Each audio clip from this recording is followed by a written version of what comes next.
Aku blok kau Farsa ni tu. Kau try. Dia tu. Aku merayu tu. Kau try tu. Kau try aku tu. Aku merayu tu. Ya. Aku merayu kau tu. From Riley. Kali semua ibadat yang legit.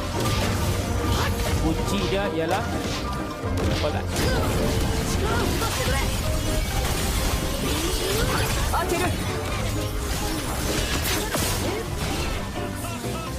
Killing spree.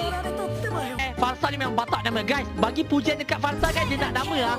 Tak, dia nak nama. Bagi guys, puji lah guys. Gempak gila Farsa.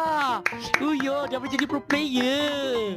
Sumpah gempak gila dia. Bagi tepukan untuk Farsa guys W Farsa W. Gila lah Farsa. Sumpah gempak gila tu. Kalau kau tanya aku lah, gempak gila kau. Kau boleh jadi pro player tu. Kau boleh gantikan tempat siapa tau? Tempat si Krokun tu. Sumpah gempak gila.